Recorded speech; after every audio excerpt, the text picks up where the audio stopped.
The biggest lie about financial freedom is kapag masipag ka, matyaga ka, yayaman ka. Sounds good, right? Pero sa totoo lang, maraming masisipag, matyaga pero hanggang ngayon, hindi pa rin maunlad at masenso. At kung bakit, yan ang pag-usapan natin. Hi there, this is Chinkitan, your pambansang wealth coach. Bakit kaya may mga taong 10 taon na nagtatrabaho, 20 taon na pero hanggang ngayon ay wala pa rin nangyayari? Kulang utang, lubog pa rin sa utang, kulang utang. At bakit may mga kumikita man ng 30, 80,000, even 200,000, di ba? Pagdating sa sweldo, parang dumaan lang yung pera. Because financial freedom, it's not about just earning money and working hard. It's about understanding kung paano ba gumalaw ang pera. And today, I will show you 4 kinds of people when it comes to money. Anong pang pagkakaiba nila? Same income, same opportunity, same starting point, pero completely different results. Pakwento ko po sa inyo, may 4 na magkakaibigan, si Marco, si Jenny, si Paulo at Rica. Lahat sila sabay-sabay nag-graduate, lahat sila nagsimula ng same company, lahat ay kumikita ng 35,000 a month. Isang araw, their boss announced something unexpected. Each of you will receive 100,000 performance bonus. So natuwa yung 4 na magkakaibigan. Tapos yung 4 na sinasabi niya, nako, malaking pera to. As a matter of fact, with 100,000, pwede mo pang travel, pang shopping, pambayad ng utang, gawing puhunan. But here's the truth. Money does not change who you are. It only reveals who you are. Si Marco, di ba? Anong ginawa niya? Pagpasok ng bonus niya, nako, feeling niya ang yaman-yaman niya. At sinabi niya, deserve ko to. Matagal na akong stress. So bumili siya ng bagong phone, bagong sapatos, wardrobe, nilibre yung mga kaibigan, and book a weekend for staycation. At first, masaya siya. Every purchase felt like a reward. Sinabi niya, pinaghirapan ko naman to eh. Hindi naman masama, di ba? Hindi ko naman inutang to. Minsan lang naman to. But the problem, yung minsan lang naman, after 2 weeks, yung 100,000 niya, at natira na lang 18,000. After 3 weeks, 4-5. And by the end of the month, ubus na. And here's the painful truth. Yung expenses niya, pareho pa rin. Yung credit card bill niya, di ba, pareho pa rin. His lifestyle became more expensive and the income stayed the same. Marco thought yung 100K was to enjoy. But reality, it's temporary comfort for future stress. And then, ito lang nga, maraming tao, kung ikaw ay nakaka-relate kay Marco, honestly, hindi sila tamad, hindi masama yung ginawa niya, hindi sila hopeless. They are simply probably na-excite lang, di ba? Or probably na-untrained, hindi nila alam. But nobody taught them on how to handle money, kaya hindi masisi sila. Naturuan tayo paano kumita, pero hindi tayo tinuruan kung paano hawakan at magpalago ng pera. So every time when money comes in, alam mo, if emotion makes the decision, ubos yan. And when emotion controls your money, nako, kawawa po tayo. Pangalawa, si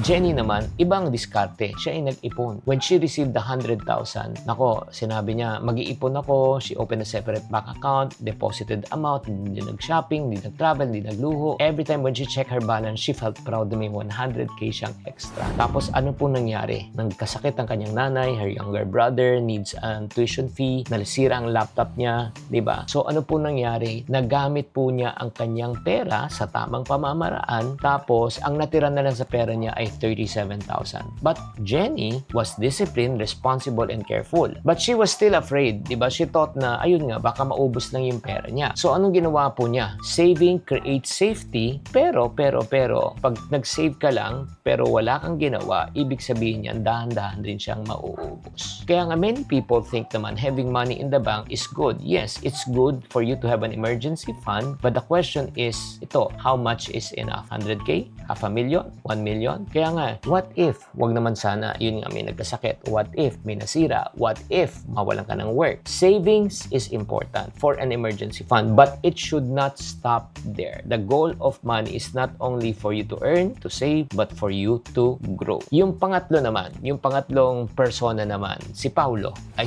naman, ito naman ay hustler. Hustler in the good sense. Siya naman po ay mahilig, entrepreneurial ang pag-iisip niya. Sinasabi niya, naku, nung pag ako ay naka-receive ng 100,000, ito yung diskarte ko. Mag-online selling ako. Nagbenta siya ng sapatos, nag-resell siya. Gumawa siya ng food tray park. Nag-part-time freelancing siya. So in other words, grabe, lahat pinasukan niya. At first, very impressive. He was always busy, posting, replying, grinding. Sabi ng kaibigan nga niya, sipag-sipag mo. And Paulo made extra money. From months, no, alam mo nangyari, nagkumita siya from 100,000, naging 20, and then may mga buwan na kumikita siya ng 40,000. Pero ang problema ganito, masipag siya, siya pero wala siyang system and structure. So ang dami niyang kinikitaan pero yun nga, ang gulo-gulo. Yung nabimix niya yung pera niya sa personal niya, sa negosyo niya, yung emergency fund niya, sasama nga niya sa inventory ng negosyo niya. His income increased pero alam mo nangyari? Nag-increase din ang kanyang stress. He was earning more but he felt more tired. But because, yun nga, earning without a financial system and financial structure can create more chaos. Kaya nga, ito yung mga nangyayari po. I'm sure nakaka-relate kayo. Kung nakaka-relate kay Marco, di ba? Yung parang akala natin more income, more peace. As a matter of fact, more income, pag walang sistema, more stress. Kaya kung butas ang balde mo, kahit gaano kalakas ang tubig, mauubos pa rin. So if your spending is uncontrolled, more income, no, alam mo mangyayari niyan? More income, more buying, less savings. So if your debt is unmanaged, more income will only delay the pain. Kaya nga, it's very important right now for you to ask, magkano ang perang pumapasok? Magkano ang pera lumalabas? Ano dito sa negosyo? Ano yung dito sa personal? Ano yung dito kailangan kong ihiwalay para hindi ko magamit? So, ang importante dito is financial awareness and education. And last but not the least, yung pang-apat na nakakuha ng 100,000 na si Rika, siya naman po ay, ang goal naman niya ay magpalago, to build. Alam mo ginawa niya? Si Rika did not spend the bonus immediately. She did not save it blindly. Hindi rin siya pumasok ng side hustle. Nag-isip muna siya for 1 week. Pinag-aralan niya yung financial life niya. Sinilista niya lahat ng kanyang mga utang, tapos monthly expenses, tapos chinek niya kanyang financial leaks. So, ang tanong na sinabi niya, ano ang dapat kong i-prioritize? Ang ginawa niya, dinivide niya yung 100,000 niya with intention. Gumawa siya ng emergency fund, partial, binayaran niya yung utang, tapos pangatlo, nag-enroll siya sa isang course for a high-income skill. And then, ang ginawa niya, nung nag-enroll na siya, and then she started to make money. So, ang kagandahan po niya, naiayos po niya ang kanyang finances. Hindi siya perfect, hindi siya biglang yumaman agad. For the first time, hindi na siya nangangapa. So, after 1 month, alam mo ginawa niya? Nagkaroon na po siya ng continuous income kasi nga because of her new work, di ba, yung sideline niya, nababawasan na yung utang niya after 6 months, no? Bayad na yung utang niya, nagkaroon na siya ng emergency fund. After 1 year, nagkaroon na siya ng 2 income streams. After 2 years, he was already investing consistently. Hindi to swerte, pero tama ang kanyang diskarte. Nag-isip muna siya, hindi siya nagmadali, hindi niya in-enjoy, hindi niya inubos ang perang pinagkatiwalaan sa kanya. Kung i-evaluate natin tong apat, same company, same income, same 100,000. Marco, ginamit para ika nga sumaya. Si Jenny, ginamit to feel safe. Si Paulo naman, ginamit para i-side hustle. Pero si Rika, gumawa siya ng plano, at the same time, nag-create siya ng money system. And ano yung difference? Financial freedom is not just a number. It's not just 1 million, it's not investment, it's not passive income. Financial freedom starts with having clarity and financial direction. Kung kahit na may pera ka, pero pag hindi clear, wala kang direksyon, magulo siya. And maybe habang pinapanood mo to, may na-partner sa'yo na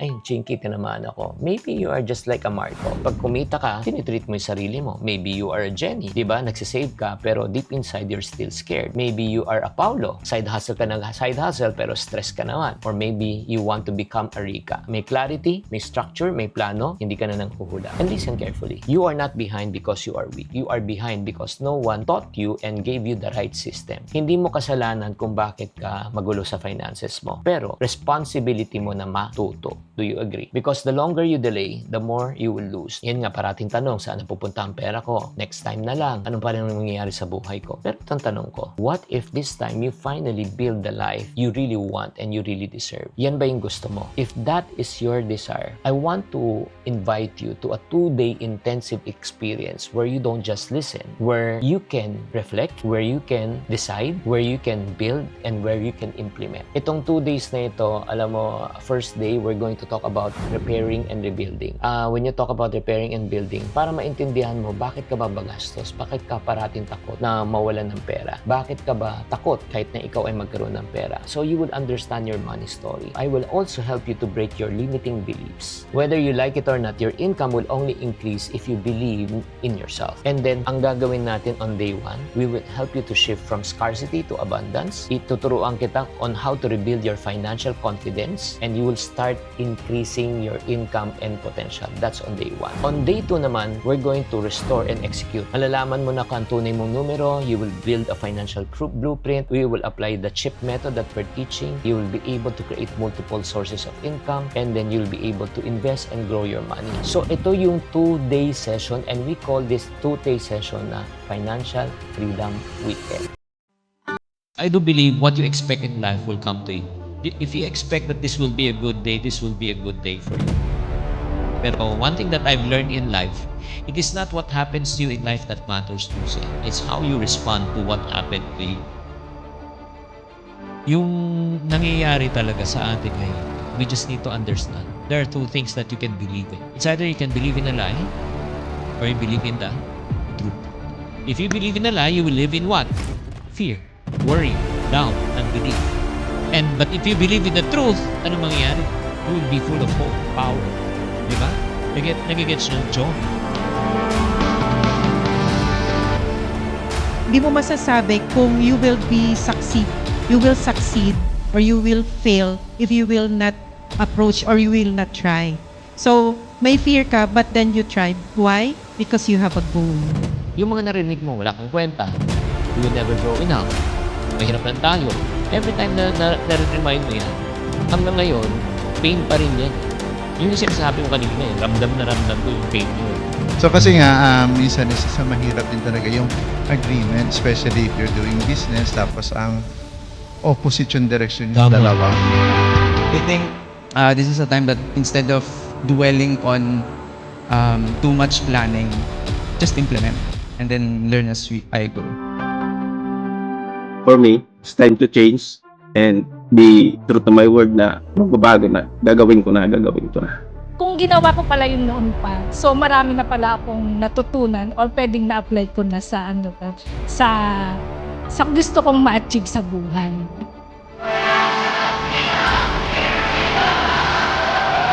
Sobrang grateful and thankful ako kay Lord na naka-attend ako on this trip.